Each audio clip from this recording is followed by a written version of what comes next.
So we've talked about a domain of functions earlier, and we looked at domain of a set of points. We looked at domain from graphs. Now we're going to actually look at domain from an equation, from the function itself. And so your domain is your set of x values. Now, the way I describe it, and I don't know if this is confusing or not, I don't mean it to be, but we're talking about the set of x values that can be evaluated for the function. Like, for example, when we have an equation, can we substitute any x we want to into the equation? And get a y value. All right, that's the key, because in order to be a function, you have to be able to substitute x and get y. Well, there's some x's that, you can't just put into an equation, because you may get a 0 in the denominator of a fraction. You may get a negative under a square root, which then again does not give you the y value. So that's what we're talking about here, okay? Now, for some functions, the domain can be the set of real numbers, and that's just that funny looking R. For these functions, x can take on any value and get a real answer for y. Okay. Now, there are other types of equations where there may be restrictions on what x values we can substitute into the equation. And we have the two possibilities that I briefly mentioned. One is to where you have an x or x something plus something minus something, whatever, some sort of expression with an x in the denominator of a fraction, because you cannot have 0 in the denominator. The other problem area at this point in time in what we're doing is if you have an x under an even root, because again, you cannot have a negative under an even root. So for these two possibilities, we determine the restrictions on the domain. In other words, we're going to say, okay, x cannot be this certain number or numbers, or if it's an interval, we list the interval, whatever, okay? But if there are no restrictions, then the domain is the set of all real numbers, which can be written several ways. It can be written like the element of the real number system. It can be written negative infinity to positive infinity, and you can certainly just write it as all real numbers. So as we look at an example, find the domain. Well, if we look here at this first example, x is not in the denominator of a fraction, nor is it under an even root. So my domain is just negative infinity to positive infinity. X can be anything. Look at part B. Same thing. All I'm looking for right now is, do I have a fraction? No. Do I have a square root, a fourth root? No. I have a square, which is fine. You can square anything. So for this particular example, my domain is negative infinity to positive infinity. Well, now we look down here to this one. Okay, I have a fraction. I have an x in the denominator. I cannot have 0 in the denominator of a fraction, so what I must do is I must solve to see what gives me 0. So x equals 1 gives me 0. So for this instance, for your domain, I'm going to say, you can use your set notation. All x's such that x cannot be 1. Or if you want to use your interval notation, a little more involved here, you can do that, because that is with parentheses here on both my ones. I'm pretty much saying negative infinity to positive of infinity except for 1. So either one of those is acceptable. Okay, so again, that's the first area where we had an issue. Now we look here. We have a square root. You cannot take the square root of a negative number. So what I want to do is I want to solve for what x's are going to be 0 or bigger, because I can take the square root of 0. So I get x is greater than or equal to 9. That's pretty much my domain. Okay, and you can use your set notation if you want to, or you can do interval notation. So again, we are kind of like predetermining what our cutoff is for our x's, or what's allowed, what's not allowed. That's all it is.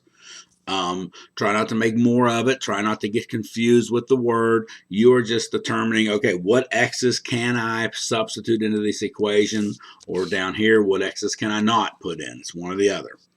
Now, this one here, again, we have x in the denominator of a fraction. So I want to say, okay, what gives me 0 down here, because I cannot have 0. So this is a quadratic. There are two solutions. I do not have a number. I have a 0 out here, but don't forget greatest common factor. That's one way to factor things. So I can take an x out of both of these. So then I solve x is 0 or x minus 1 is 0. Therefore, x cannot be 0 and x cannot be 1. So, with something like this one might be better to do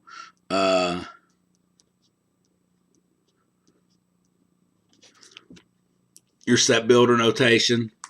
Trying to do an interval could be rather involved. But, as long as you identify what x cannot be, there's various ways to do it. So that's kind of your domain.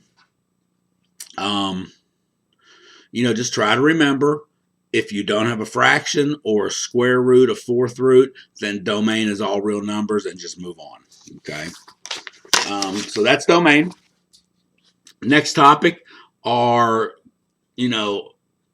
our combinations of functions. We have relationships here. We have a way we can list adding functions. Notice that this is cut off down here. We can add two functions together. We can subtract two functions. We can multiply two functions. We can divide two functions. So just remember, if you see f plus g, that's just telling you to add your two equations together. Okay. So for this example here, I've got f of x is x squared, g of x is x plus 2. And I want to add, subtract, multiply, and divide my two functions. So I didn't leave myself much room here, but that's all right. So for part A, f plus g of x tells me to take f of x plus g of x. Well, in this case, f of x is x squared, g of x is x plus 2, you're done. Just add the two functions together. Now, subtracting is just a little different, because when we subtract, we must subtract the entire expression. So I've got to subtract the entire x plus 2, which means I change all the signs. So there is f of x minus g of x.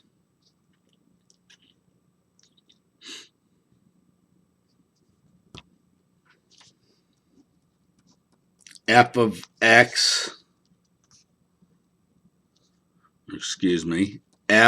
times g of x is f of x times g of x. So I am taking x squared times x plus 2, which gives me x cubed plus 2x squared. So for most of these operations, you're not going to be doing much after you just do the initial either multiplication, addition, subtraction. There's nothing much else to do with it. Then lastly, f divided by g of x is just f of x over g of x, and that is x squared over x plus 2, and that's it. Okay, that's it.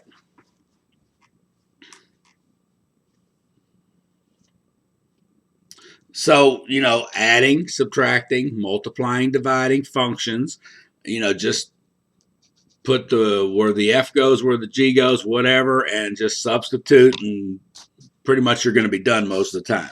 Now, in part B, we can start throwing numbers in here. So if I have F plus G of 4, and I go through all those areas, F minus G of 4, etc., I'm going to do this on the back.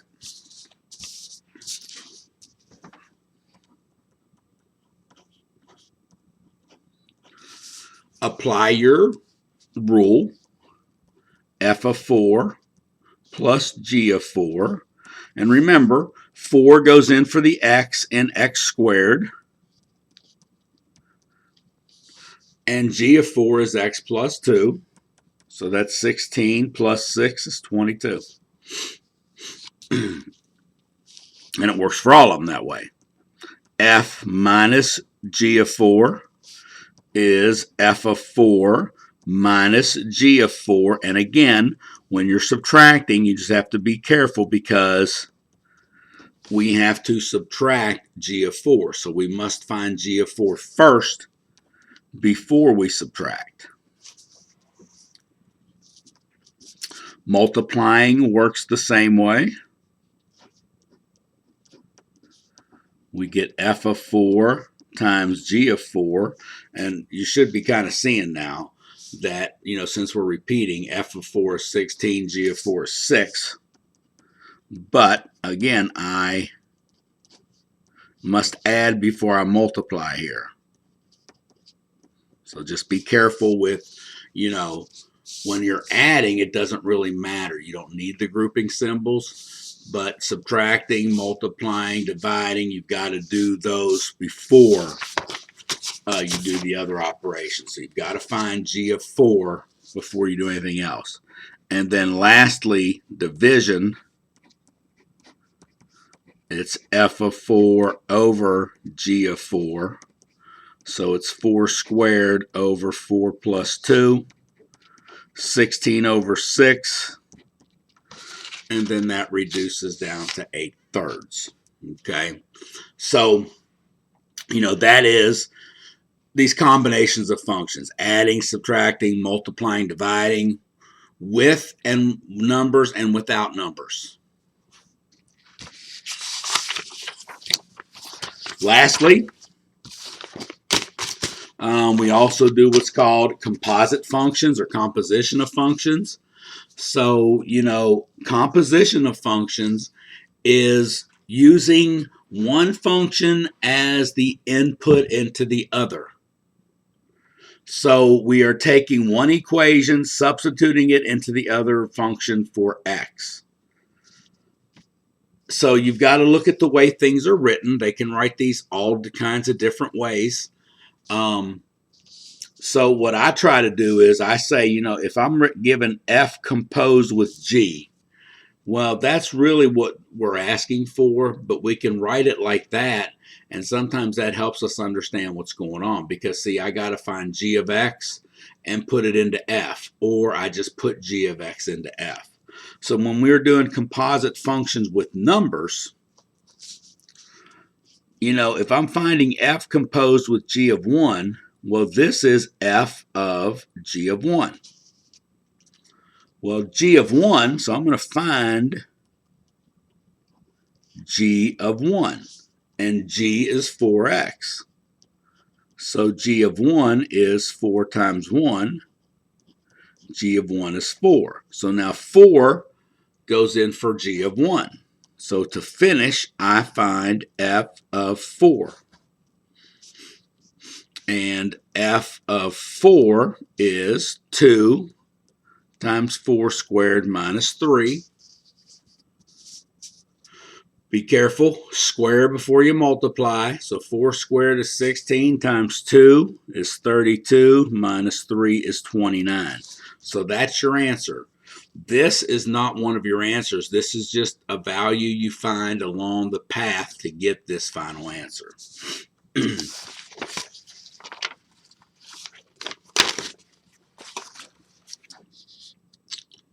All right, g of f of 1. So again, I sometimes write it like this to help me out to understand what I got to find. Always find the one value that's closest to the letter first. So I'm going to find f of 1.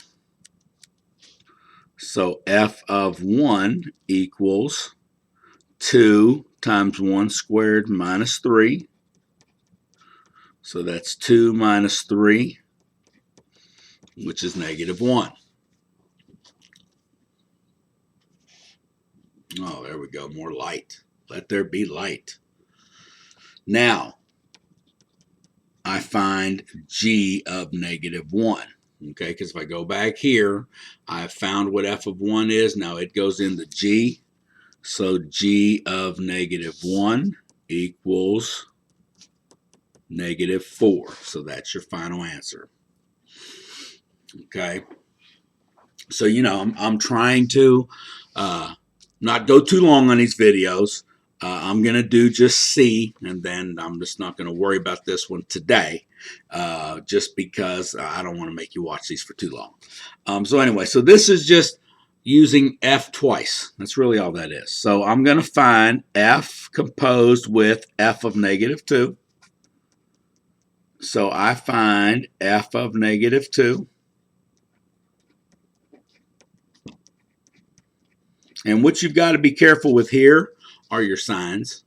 Be careful when you're squaring and stuff. This is a 4 times 2 is 8. 8 minus 3 is 5. Okay, now I find f of 5. I got to go back. F of negative 2 is 5. I replace it. So f of 5 is 2 times 5 squared minus 3. 25. Sorry about that. 5 squared is 25 times 2 is 50 minus 3 is 47. Okay. So that's function composition with numbers.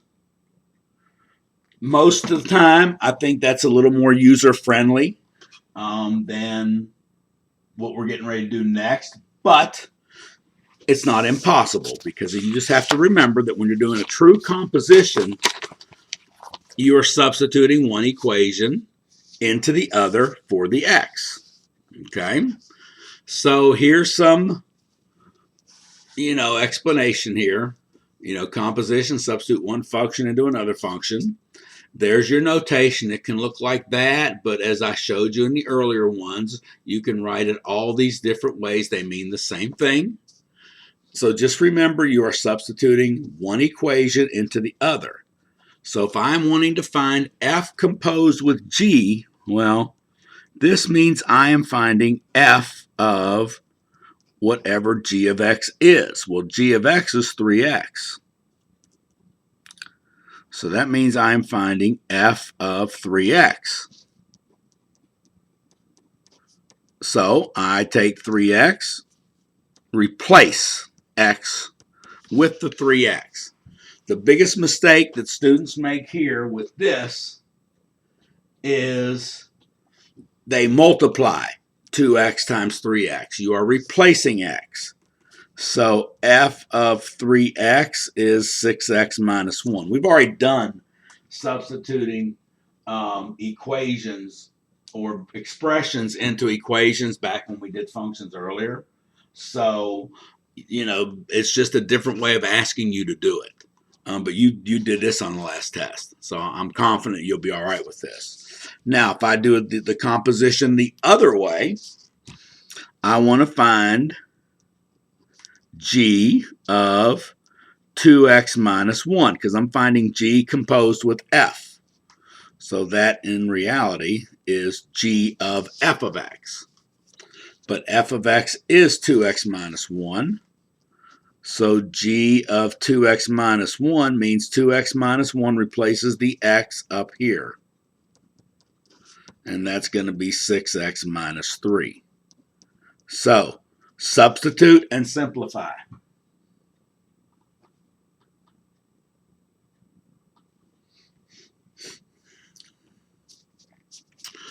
The only, I guess, difference or level of difficulty is just the type of operations. So, for instance, here we've got in F 2 places where we would be replacing X.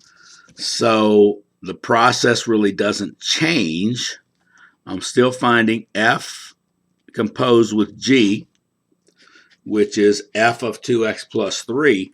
The difference here now is the difficulty of the algebra, because I'm going to square X, I'm going to multiply it by 3 and then subtract 1.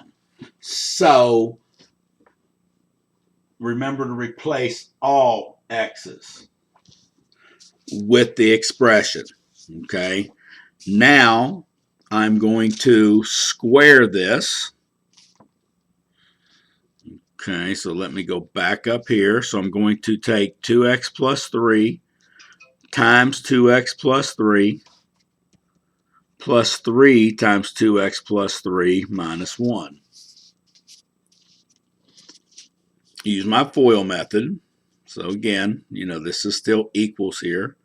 So I get 4x squared plus 6x plus 6x plus 9 plus 6x plus 9 again minus 1. Combine like terms. 4x squared plus 18x. 9 plus 9 is 18 minus 1 is 17. So F of 2x plus 3 is 4x squared plus 18x, and that's a plus 17, sorry about that, plus 17.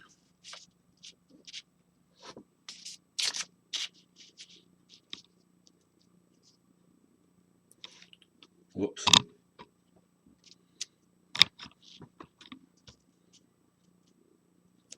And you're done.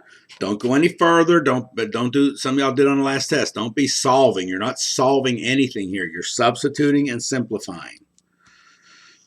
If I want to work the other direction now, if I want to do G composed with F, that means I want to find G of F of X. That means I want to find G of X squared plus 3x minus 1. So G of X squared plus 3x minus 1 means I take all of this, replace that X. Just pretend it's a number. You know, if I told you to find G of 3, you would put 3 in for X and work it out. You're doing the same thing here. Okay, so this means I take 2 times all of this in this parentheses and then add 3. So it's 2x squared plus 6x plus 1. And you stop right there. Okay.